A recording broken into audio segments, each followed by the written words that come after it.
ஒன்றிய செயலாளர் பதவிக்கு டிடி அமௌண்ட் எடுத்தாதான்ப்பா போஸ்டிங் நிரந்தரமா இருக்கும். அதுக்காக வந்து 30,000 ரூபாய் கேட்டாங்க. பெண்களை வந்து தரகுறவா பேசியிருக்காரு. பெண்களை மாவட்ட செயலாளர்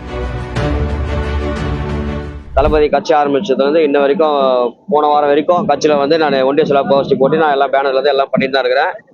தளபதி நிகழ்ச்சி வந்து எந்த நிகழ்ச்சி வந்து ஒரு நிகழ்ச்சி தவறாம எல்லா நிகழ்ச்சியும் வந்து மற்ற ஒன்று யார் யார் போறாங்களோ இல்லையா நான் வந்து மாவட்ட செயலர் கூட தவறாம நான் கலந்துப்பேன் எல்லா நிகழ்ச்சியும். சரிங்களா? இது என்ன ஆச்சுன்னா இப்போ தளபதி பிறந்த நாளுக்கு வந்து நான் ஃபர்ஸ்ட் வந்து நான் இப்போ தளபதி கட்சி புதுசாக ஆரம்பிச்சிருக்கான்னு சொல்லிட்டு நான் ஒரு பேனர் டிசைன் பண்றதுக்காக எல்லாருமே வெறும் மாவட்ட வரைக்கும் தானே போட்டோ போடுறாங்க. பாஸ்கர் அண்ணா போடுறாங்க, இல்லை புஷி ஆனது அவர் போட்டோலாம் போடுறாங்க. அதனால நான் என்ன பண்ணேன், சரி மாநிலத்தில் இருக்காங்களே புதுசாக வந்திருக்காங்களே எல்லாருமே ஆதவச்சனா இருக்காரு, நிர்மலா அண்ணா இருக்காங்களே எல்லாருமே புதுசாக வரதால நான் என்ன பண்ணேன், எல்லாரோட போட்டோ மாநில யாரெல்லாம் பெரிய ஆள் போஸ்டிங் இருக்காங்களோ அவங்க போட்டோலாம் போட்டு நான் வந்து பேனர் வச்சேன். பத்தாவதுக்கு வந்து நான் தளபதி ஆஃபீஸ்லையும் போய் நான் வச்சேன். இதை வந்து குரூப்ல யாரோ ஸ்டேட்டஸ் இவங்க பார்த்துட்டு நீ எதுக்குப்பா இந்த போட்டோலாம் இவங்க போட்டோலாம் நீ போடுற, இதெல்லாம் போடக்கூடாது, நீ எத்தனை போஸ்ட் வச்சா அத்தனை போஸ்ட் எத்தனை என்கிட்ட கொடு, நான் காசு கொடுத்துறேன் அந்த போஸ்ட்டுக்கு, நீ போஸ்ட்லாம் ஒட்டக்கூடாது, இது பெரிய பிரச்சனை ஆயிடும், நாங்க மட்டும் தான் இருக்கணும், நாங்க மட்டும் தான் வளரணும், அந்த மாதிரி வந்து என்கிட்ட பேசினாரு. அவர் பேசின ஆடியோ எல்லாமே இருக்குது, ஒன்றிய பேசின ஆடியோவும் இருக்குது. இது வந்து என்ன பண்ணாங்க, அடுத்த கட்டம் என்ன ஆச்சுன்னா தளபதி பிறந்தநாள் முடிஞ்சதுக்கு அப்புறம் நான் இந்த பேனர் போடுறதை சைலண்டா விட்டோம். ரெண்டாவது வந்து என்ன பண்ணாங்க, 3 நாள் கழிச்சு நாங்க பேனர் போய் அந்த போஸ்டர்லாம் நாங்களே தளபதி ஆபீஸ்ல போய் ஒட்டிட்டு வந்தோம். ஒட்டிட்டு வந்து மீறி என்ன பண்ணிருக்காங்க, போன் பண்ணிருக்காங்க, இது மாதிரி நான் சொல்ல கேட்காம நீ ஏன் போய் ஆபீஸ்ல போய் ஒட்டி வந்திருக்கீங்க, ஒரு நாள் தைரியம் இருக்கும். உடனே நம்ம எனக்கு ஒன்றிய செயலர் இருக்காரு, அவர் எனக்கு கால் பண்ணாரு. கால் பண்ணிட்டு வந்து எப்பா சரண்ராஜா நான் அது மாதிரி திருமலை பேசுறேன், நீ வந்து பேனர் டிசைன் போடுறலப்பா, அந்த நீ டிசைன் எது வேணா பண்ணிக்கோ, நீ தளபதினா போட்டுக்கோ யாரா போட்டுக்கோ, ஆனா உனக்கு கொடுத்த போஸ்டிங் மட்டும் நீ போடாத, உன் போஸ்டிங் எடுத்தாச்சுப்பா.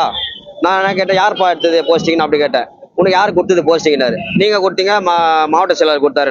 நாங்க 2 பேர் தான் எடுத்தோம், மாநிலமே எடுத்துச்சு, பொதுச்செயலாளரே எடுத்துட்டாரு, புஷியானதே எடுத்துட்டாரு, நீங்க போஸ்டிங் கிடையாது. என்ன காரணம்னா காரணத்தை சொல்லணும். இல்லப்பா நீ கட்சிக்கு வந்து நிகரமா வேலை செய்யற, என்ன பண்ணீங்க, என்ன இது வரைக்கும் நான் தளபதிக்காக இப்ப அப் டு டேட் பொதுச்செயலாளர் தங்கத்தரையிலுக்கு வந்தாரு, இப்போ மலையனூருக்கு அவரு கூட போட்டோ வரைக்கும் என்கிட்ட இருக்கு. பரணியான கூட எடுத்த, காஞ்சிபுரத்துல களஞ்சியம் வந்தானா இருக்காரு பார்த்தீங்களா, தென்னரசு அந்தானா கூட நின்று போட்டோ எடுத்து எல்லாமே வந்து நல்லா பார்த்து நல்லபடியா தான் அமைச்சோம். பாஸ்கர் அண்ணா இருக்காரு இங்க செஞ்சில. இது என்னன்னா இன்ன வரைக்கும் பாஸ்கர் அண்ணாக்கு வந்து தளபதி பொதுச்செயலாளர் வந்து நான் தனிப்பட்ட முறையில் மீட் பண்ணது என்ன பண்ணியிருக்காங்க, கட்சியில போயிட்டு உனக்கு வந்து இளைஞரணி செயலாளர் கொடுத்துறப்பா சொல்லிட்டு பொதுச்செயலாளர் சொல்லியிருக்காரு. அது மீறி உங்களுக்கு வந்து பிரஸ்டீஜ் பத்தாவதுக்கு வந்து எங்க அந்த கௌரவ குறைச்சல்லாம் வந்து பாஸ்கர் அண்ணா வந்து மக்கள் செல்வாக்குல வந்து அதிகமா இருக்காரு செஞ்சில. இப்ப தளபதி வந்து சிஎம் ஆனாக்கா பாஸ்கர் அண்ணாக்களை கொடுத்தாக்கா கண்டிப்பா வந்து பாஸ்கர் அண்ணா வந்து எல்லா மக்களையும் கவர் பண்றாரு. அந்த ரீசனுக்கு வந்து இவரை வந்து கொடுத்துட்டாங்களே, அதனால பாஸ்கரை வந்து எந்த காரணத்துக்காக உள்ள எந்த ஒரு செயற்குழு உறுப்பினர், எந்த ஒரு நார்மலா அடிப்படை உறுப்பினர் கூட வந்து சேர்க்க மாட்டாரு. அவரு கூட இப்ப என்ன சண்டை வாங்கினா, என்ன வந்து வர சொன்னாங்கண்ணா கிளை செயலாளர், நீலாமணி கிளை செயலாளர், இவனை வர சொன்னாங்க. நான் வந்து ஒன்றிய துணை செயலாளர், இவனும் சொன்னாங்க. செயற்குழு மீட்டிங் போட்டிருந்தாங்க, வர சொல்லியிருந்தாங்க. ஆனா வந்து என் போஸ்டிங் பார்த்தா இன்னொருத்தர் சால்வ் போட்டு என் போஸ்டிங் அவருக்கு அறிவிக்கிறாங்க. இதுதான் விஷயம். காசுதான். அதே மாதிரி என்கிட்ட நான் என்ன பண்ணேன், உங்க காசு வந்து கொடுக்க முடியாதுன்ட்டாரு. ஃபர்ஸ்ட் நீ வந்து கட்சிக்கு ஆப்போசிட்டா வேலை செய்வா, நீ கொடுத்த போஸ்டிங் டிடி காசுக்கு நான் எப்படி கொடுக்க முடியும் அப்படின்னு ஒன்றிய செயலாளர் சொன்னாரு. அது எப்படின்னா, நான் கட்சிக்கு வேலை செஞ்சேன், நீ எப்படி காசு கொடுக்காம போவ? நான் வந்து காசுக்காக நான் பதவி வேணும்னு சொல்லிட்டு நான் வாங்கல. எனக்கு வந்து டிடி அமௌண்ட் எடுக்கணும். நான் எவ்வளவு செலவு பண்ணிட்டு போறேன் கட்சிக்காக. நான் வந்து அதெல்லாம் வந்து குறை சொல்ல போய் எது நான் பண்ண போறது. நான் இது வரைக்கும் 4 லட்சம் வேலை பண்ணிருக்கேன். எல்லா 30,000 ரூபாய் கொடுத்துருக்கேன். 30,000 ரூபாய் கொடுத்துருக்கேன். அதை கொஞ்சம் கொஞ்சமா ஒன்றிய செயலாளர்கிட்ட கொடுத்தேன். ஆமா 1000 9,000 5 டிடி அமௌண்ட் எடுக்கணும்னு சொல்லியிருந்தாங்க. ஒன்றிய செயலாளர் பதவிக்கு டிடி அமௌண்ட் எடுத்தாதான்ப்பா போஸ்டிங் நிரந்தரமா இருக்கும். அதுக்காக வந்து 30,000 ரூபாய் கேட்டாங்க. ஃபர்ஸ்ட் ஒரு பார்ட் 10,000, அப்புறம் 5,000, அப்படி 10,000 அந்த மாதிரி வந்து கொஞ்சம் கொஞ்சமா வாங்கிட்டு அதுக்கு ப்ரூஃப் என்கிட்ட ஜிபேல இருக்கு. செஞ்சி தொகுதியிலையும் மலை அந்த திருமலை வந்து மேல்மலை ஒன்றிய செயலாளர் அவரு இடத்துலயும் நெடுஞ்ச இருக்கிற சொல்லிட்டு கொடியேற்ற முடியல. இவரு மாவட்ட செயலாளர் இருக்கிற செஞ்சில அவர் தொகுதியில அவரால் கொடியேற்ற முடியல.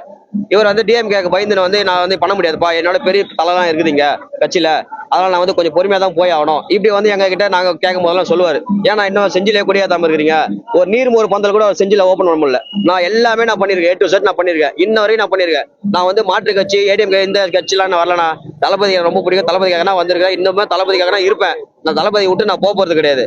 நான் எனக்கு என்ன கொரோனா வந்து என்னை ஏன் துணை செயலாளர் எடுத்தாங்க, அவரு பாஸ்கரன் நான் போய் பார்த்ததுக்கு இந்த தப்பா, அதுதான் அவரு யாரு, அவர் மாற்று கட்சி அவரை நான் வந்து ஏன் போய் பார்த்தேன், இந்த காரணம் சொல்லிட்டு தான் என்ன வந்து கட்சியில இருந்து தூக்கி இருக்காங்க சொல்றாங்க. உங்களுக்கு போஸ்டிங் கிடையாது, போஸ்டிங் எடுத்துட்டாங்க. ஆமா, என் கட்சி பதவி எடுத்துட்டாங்க. ஆமா, இது சம்மந்தமா நாங்க கட்சி ஆபீஸ்க்கே போனோம். போன வாரத்துக்கு நான் 50 பேர் கூட்டிட்டு வேன்ல கார்ல எல்லாம் போயிட்டு வந்தோம். எங்களோட என்ட்ரி ஃபுல்லா அங்க நோட் ஆயிருக்குது. 2ஆம் தேதி போனோம். கரெக்டா 2ஆம் தேதி போனோம். நீங்க போய் பாருங்க. 2ஆம் தேதி ஃபுல்லா நாங்க 50 பேர் போய் லிஸ்ட் இருக்கோம். கோச்சாளர் கிட்ட போய் பேச போயிருக்கோம். கோச்சாளர் என்ன சொல்றாரு, நான் மதுரை போயிருக்காரு, அதனால இங்க இது பண்ண முடியாதுப்பா. அது லெட்டர்லாம் இருக்குது, அப்புறம் கொடுக்கலாம்டா. பெண்களை வந்து தரகுறவா பேசியிருக்காரு. பெண்கள் மாவட்ட செயலர் ஆமா, ஆடியோ இருக்கு, லெட்டர் எல்லாமே இருக்கு.